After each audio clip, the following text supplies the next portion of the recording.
qué hacer como ciudadanas o como ciudadanos, sabemos a dónde recurrir, cuáles son las rutas de evacuación, qué tanto hemos avanzado en nuestro país y le hago esta pregunta por lo que estamos viendo en otras partes del mundo y que pues sigue cobrando vidas. Por eso le agradezco que esté en esos minutos con Mega Noticias a Hugo Delgado Granados, él es investigador del Departamento de Vulcanología del Instituto de Geofísica de la UNAM. Gracias, Hugo, por estar con nosotros. Muy buenas tardes por recibirme. Muchas gracias al auditorio por su atención. Mencionaba hace unos momentos, Hugo, que hay ciertos desastres que se pueden prevenir y hay otros que todavía seguimos avanzando en qué hacer al respecto de. ¿Cómo estamos al respecto de la situación de saber qué hacer en el momento en el que, y toco madera, que llegue a explotar un volcán? Bueno, creo yo que estamos rodeados de una naturaleza que por sus características nos implica una serie de retos. Todo nuestro entorno lo hemos afectado a nosotros presentarnos o construir en él. Hace un momento se mencionaban cuestiones relacionadas con los atlas de riesgo. Pienso que el mayor problema es que antes de hacer un atlas de riesgo se necesita hacer una evaluación de los peligros. Y peligro a veces lo llaman algunos colegas amenazas, pero la ley mexicana habla de peligros. Y los peligros es una evaluación de la probabilidad de ocurrencia de los fenómenos naturales. Y esa es la clave para poder verdaderamente prevenir. Y si se presentan los fenómenos de manera inevitable, tenemos manera y de una manera planeada mitigar los efectos. Por ejemplo, en el caso de este volcán que hizo erupción cerca de la isla de Tonga, es un volcán que se tenía conocimiento que podía hacer erupción. Si bien ya se estaba evaluando y había estudios para anticipar una erupción del tamaño de la que se presentó la semana pasada y que sigue en erupción, lo importante es que las autoridades locales, en función de esos estudios, puedan llevar a cabo trabajos de prevención y efectivamente realizar la evaluación de los riesgos. Antes de una evaluación de riesgos, repito, tiene que haber una evaluación de la peligrosidad.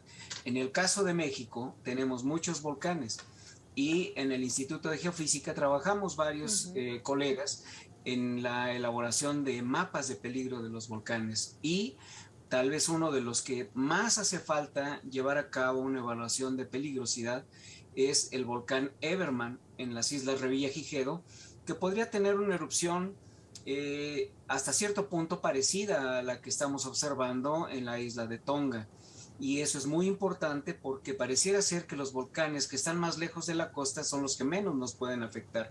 Sin embargo, todos los fenómenos naturales en un momento dado tienen una implicación de su peligrosidad, es decir, una probabilidad de afectar a la población o bien a la infraestructura.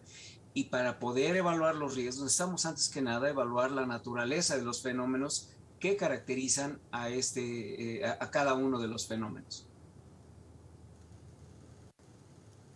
Entonces, digamos, Hugo, que los volcanes nos van advirtiendo que tenemos esta actividad y que puede llegar a pasar algo. Y te lo pregunto a propósito de todo este contexto que mencionas del volcán cercano a Tonga.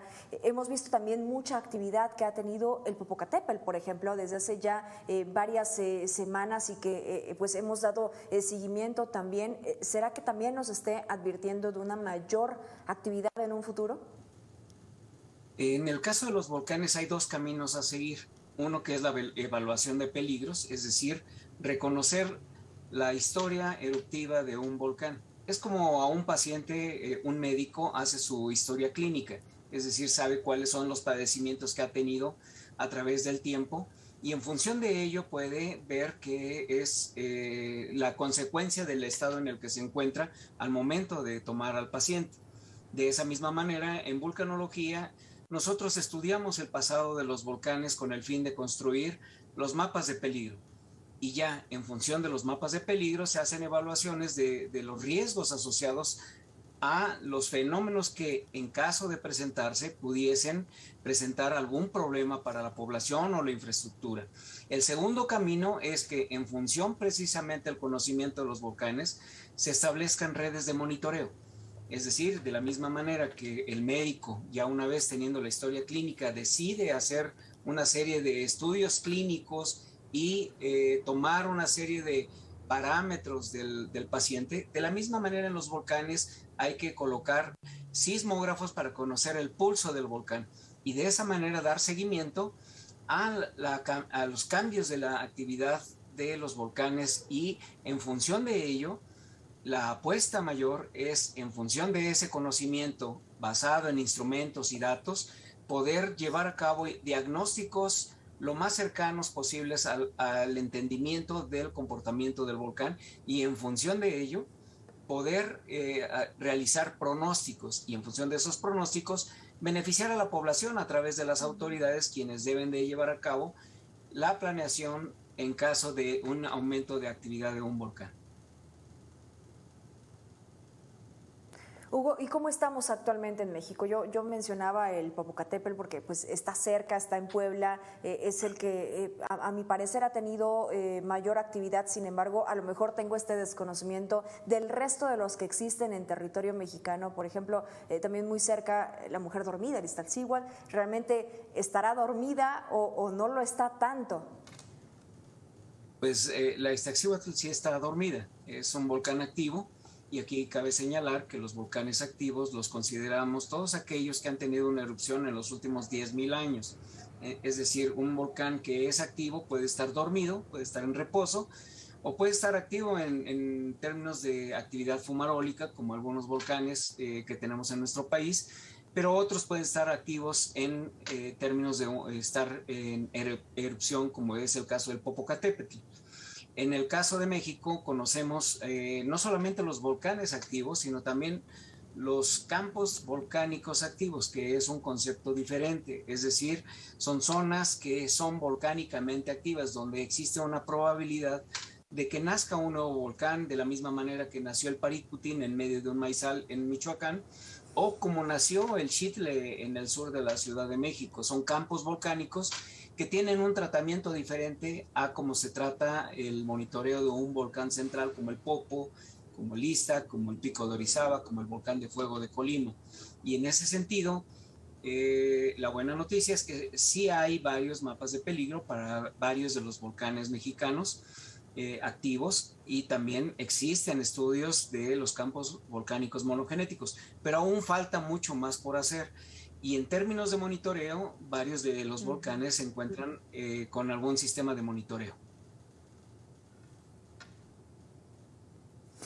¿Qué tanto nos falta hacer? Y hablamos ahora, si me lo permites, Hugo, sobre el tema de la prevención. Se hacen estas rutas de evacuación y escuchábamos apenas hace unos momentos que en el caso de Puebla, una de estas rutas pues se encuentra en malas condiciones, sin mantenimiento por parte de las autoridades y las personas que allí habitan, bueno, pues simplemente no lo van a poder utilizar. ¿Qué tanto hemos avanzado en esto o qué tanto todavía nos falta al respecto de hacer? Sí, se ha avanzado muchísimo. Hay que reconocer que ha habido mucho trabajo. No reconocerlo sería una falta grave porque considerando la juventud que tiene el Sistema Nacional de Protección Civil, realmente se ha avanzado mucho. Pero sería también impertinente decir que ya hemos logrado todo. Hay muchísimo camino por recorrer y eso incluye, por ejemplo, una mayor educación a la población en términos de lo que significa estar preparados ante los diferentes fenómenos que se encuentran alrededor de donde viven. Y en ese sentido, no solamente se requiere un esfuerzo por parte de las autoridades, también los científicos hemos hecho algún esfuerzo, pero se requiere de muchísima voluntad de parte de la población para poder fijar su atención en su alrededor. Y también apoyados, obviamente, por ustedes, los medios de comunicación, que hagan llegar de una manera puntual y fidedigna lo que significan los fenómenos geológicos en general, volcánicos en particular, para que la gente sepa qué es lo que ocurre en su alrededor. Por ejemplo, alrededor del Xitle, que es el volcán más joven y uno de los más jóvenes de la región conocida como el campo volcánico de Chichinautzin, y donde existe la probabilidad de que en algún momento en el futuro nazca un nuevo volcán, poca gente realmente lo sabe y mucha gente lo ha escuchado, pero se le olvida. Y es importante que al conocer la realidad de la naturaleza geológica que lo rodea, puedan tener la curiosidad de saber qué debo de hacer para protegerme en caso de una erupción volcánica, si el volcán nace en la cercanía de donde vivo.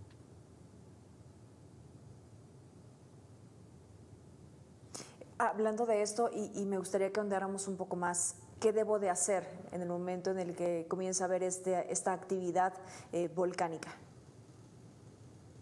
Sí, bueno, en primera instancia se tiene muchísima información. El Centro Nacional de Prevención de Desastres tiene en su página web, tiene una serie de infografías que indican lo que significa cada uno de los fenómenos geológicos y volcánicos en particular.